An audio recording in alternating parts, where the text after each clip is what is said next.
শীতের সন্ধ্যায় এক বাটি গরম গরম চিকেন স্যুপ পেলে মনটা জুড়িয়ে যায়। আর তা যদি আমরা এমনভাবে তৈরি করি যাতে চিকেন স্যুপের সমস্ত বেনিফিটস আমরা পাই, তাহলে তো স্বাস্থ্যের জন্য খুবই ভালো। নমস্কার, আমি সম্পাস কিচেনের সকল দর্শক বন্ধুকে আরও একবার স্বাগত জানিয়ে আজকে রেসিপি শুরু করছি।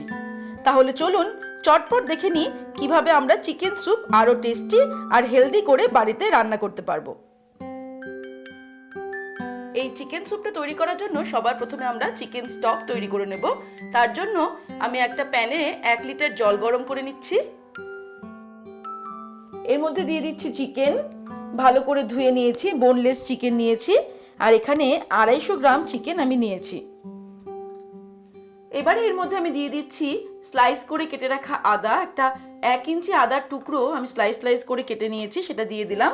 আর দিয়ে দেব 5-6 কোয়া রসুন, দিয়ে দিচ্ছি হাফ টিস্পুন নুন,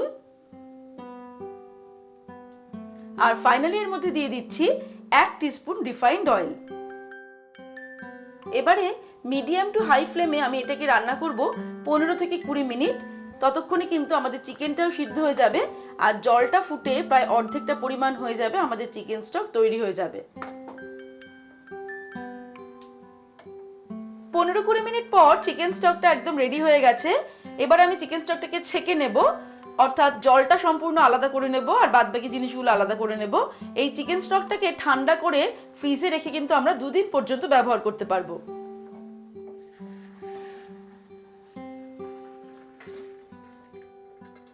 এবারে চিকেন স্টকটাকে আমি ছেঁকে নিলাম, তার ফলে স্টকটা আলাদা হয়ে গেছে আর চিকেনগুলো আলাদা হয়ে গেছে। এই চিকেনটাকে আমি একটু পরে টুকরো টুকরো করে কেটে নিয়ে স্যুপ তৈরির কাজে ব্যবহার করব। এবারে আমি একটা প্যান নিয়ে নিলাম। প্যান গরম হয়ে গেলে এর মধ্যে দিয়ে দিচ্ছি 1 টেবিল স্পুন বাটার। বাটারটা মেল্ট হয়ে গেলে এর মধ্যে দিয়ে দিচ্ছি 1 টেবিল স্পুন রসুন কুচি। রসুনটাকে মিডিয়াম ফ্লেমে আমি 30 সেকেন্ড ফ্রাই করব। রসুনটা ফ্রাই হয়ে গেলে এর মধ্যে দিয়ে দিচ্ছি পেঁয়াজ কুচানো। আমি স্প্রিং অনিয়নের নিচের দিকে যে সবুজ সবুজ পেঁয়াজগুলো থাকে সেই পেঁয়াজটা কুচিয়ে নিয়েছি। এবার পেঁয়াজটাকেও আমি ফ্রাই করে নেব আরো 1 মিনিট।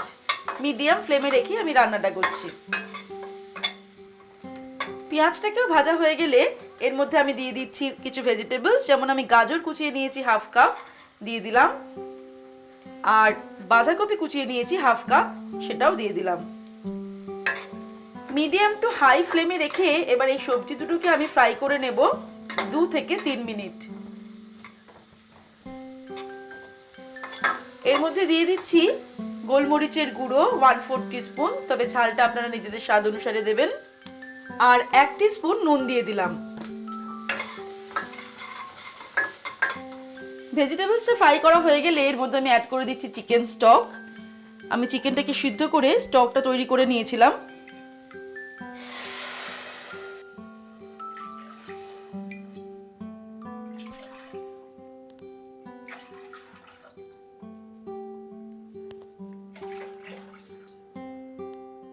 আমি 1 লিটার চিকেন স্টক এর মধ্যে অ্যাড করে দিলাম। সেক্ষেত্রে চিকেন স্টকের পরিবর্তে কিন্তু আপনারা প্লেন জলও ব্যবহার করতে পারেন, তবে জলটা যখনই ব্যবহার করা হয় জলটাকে গরম করে নেবেন। এবারে এর মধ্যে দিয়ে দিচ্ছি সিদ্ধ করে রাখা চিকেনগুলো। আমি ছোট ছোট টুকরো করে নিয়েছিলাম চিকেনগুলোকে। ফ্লেমটাকে আমি বাড়িয়ে দিয়ে এবার রান্নাটা করব।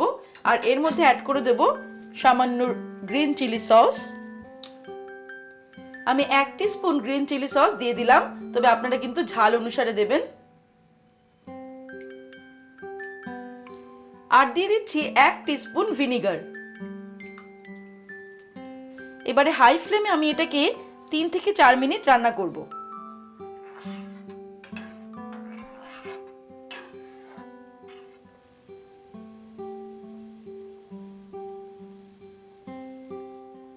তিন 4 মিনিট ফুটিয়ে নেওয়ার পর এবারে হাই ফ্লেমে রাখা অবস্থাতেই আমি এর মধ্যে একটা ফাটানো ডিম দিয়ে দিচ্ছি।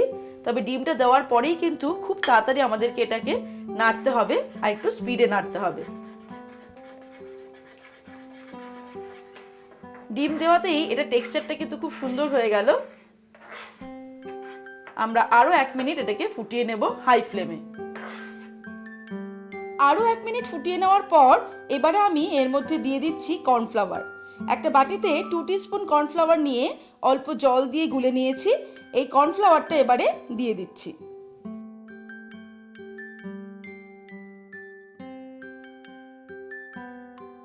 আর দিয়ে দেব 1/4 টিস্পুন গোলমরিচের গুঁড়ো।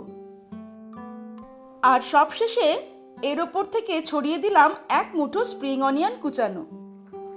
আমাদের চিকেন স্যুপ কিন্তু একদম রেডি। তবে আপনারা যদি এর থেকেও একটু ঘন স্যুপ খেতে চান তাহলে কিন্তু কর্নফ্লাওয়ারের পরিমাণটা 2 টিস্পুনের পরিবর্তে 4 টিস্পুন করে দেবেন। এবারে আমি ওভেনটাকে অফ করে দিচ্ছি। তারপর আমরা গরম গরম চিকেন স্যুপটাকে সার্ভ করে দেব। তৈরি হয়ে গেছে আমাদের আজকের healthy and tasty chicken soup. আপনারা দেখলেন কত সহজে আমি চিকেন স্যুপটা তৈরি করলাম। এবার আর দেরি করবেন না, বাড়িতে ঝটপট তৈরি করে ফেলুন, শীতের সন্ধ্যায় সার্ভ করুন। আমার রেসিপিটা কেমন লাগলো আমাকে অবশ্যই কমেন্ট সেকশনে কমেন্ট করে জানাতে ভুলবেন না। আর ভালো লাগলে লাইক করবেন এবং সকলের সঙ্গে শেয়ার করবেন। আর এরকমই দারুণ দারুণ রেসিপির আপডেট পাওয়ার জন্য এক্ষুনি আমার চ্যানেলকে সাবস্ক্রাইব করে নিন। বেল নোটিফিকেশনটা অবশ্যই ক্লিক করে নেবেন, তাহলে আমি যখনই কোনো রেসিপি আপলোড করব তার নোটিফিকেশনটা আপনারা পেয়ে যাবেন। ভালো থাকবেন, সুস্থ থাকবেন। আমি আবার হাজির হব নতুন নতুন রেসিপির সঙ্গে। নমস্কার।